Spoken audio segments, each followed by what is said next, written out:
Bir gün Rabi Basri'nin yanına bir abid gelente, abid ayttılar Rabi Basri'ye ki ikimiz dua edeldiydi, Allah Teala bizlere cennet versin.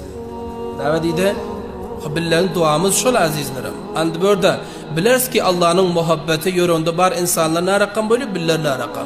Fark ediyor. Rabi Basri'ye yankı abid aytı ki dua edeli, Allah bizlere cennet versin. Galat kurunda la bulunu yakşı kuruna. Ama aşık bendeler şunam takat edebilmiyor. Rabi Basri bunun eşten bağda yankı abid sofa etti ki sen şerm etmiyorsun mu deydi. Karan sen şerm etmiyorsun mu deydi. Şunça ibadet edivem sofu bolubam Allah'ın ibadetini muz diliyorsun deydi. Padaş diliyorsun deydi. Subhanallah. Padaş diliyorsun deydi. Allah'a dua eder, Allah'ını razı edecek olup dedi. Neyin ki muz dilesek, yankı cennetin dilesek dedi.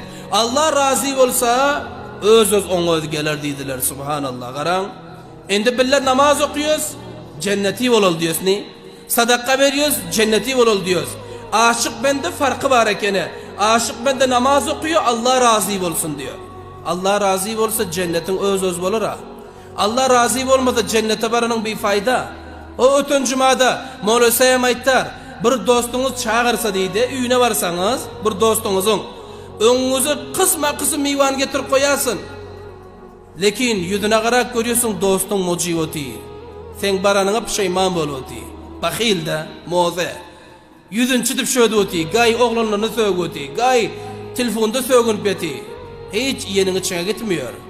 Elbet imtihanet görünsünüz. Endi karan önünüzde gün nimettu destarhan dole. Lekin dostunuz sen baranına razı del. İçine gitmiyor. Sen Allah Teala cennet ertip koysun, kasır bildin versin. Allah razı olmasa cennet sen canın oturur mu? Oturmuyor. Aşık bende ana munyan boluyor. Rabia aytı ki sen dedi Allah'ın ibadetinden padaş dileme. Şermet dedi. Allah'ın rızasını dile dedi. Öz gelir dedi. Rabi Basri ana şunyan adamdı. Bulhu Rabi Basri indi. Allah'a muhabbet ediyorsun bendeler hiç bir zadı dariq etmiyor. Allah'ın adı dilenden son. Hazreti Fatıma inemiz razıyallahu teala anhanın muhabbetine karam. Allah'a ne rakam muhabbeti vatı.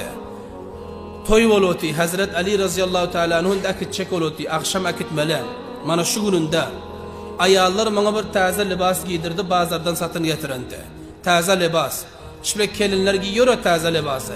Şu rakam Hazret Fatıma taze libas giyip yan amada oloti. Bir garibu, fakiru, koynuklar yırtık hele geldi. Allah imtihan edip görüyor bendelerine. Bizler Huda ile kançıdır imtihandan şöyle ötüp geçendiriz. Allah imtihan edip görüyor bendelerine. Ayal gelmeydi Hazreti Fatıma'nın duru buruna geldi ki ayet ey peygamber Huda'nın kıyızı dedi. Allah için bana libas verdiydi. Libas yok. Hazreti Fatıma razıyallahu teala anha etti ki bolyo dediler. Heleylerim dole.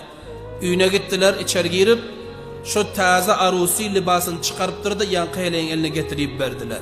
Özü konu libası giyip geldi. Ayal diyor hakkına dua etti taze libas alıp gidip koyverdi. Ayallar malamet etti Fatıma'ne.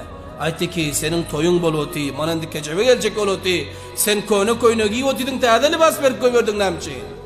Hazreti Fatıma razıyallahu teala anha ettiler ki Kur'an'ın ayetini bileniz yok mu dedi. Kur'an-ı Kerim'de Allah Teala diyor "Len tenalul birra hatta tunfiqu mimma tuhibbun."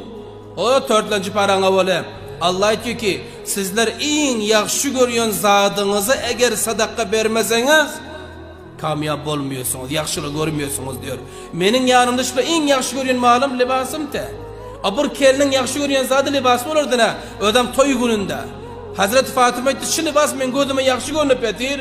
Allah naraz olmasın deyip konu libas vermedim. Şu taze libasımı çıkarıp verdim tak Allah razı olsun. Subhanallah. Karan aşık bende anamunyan bendeler oluyor. Allah için tamam zadı fida ediyor. Şunun için olur kamyabım bulup gitti son.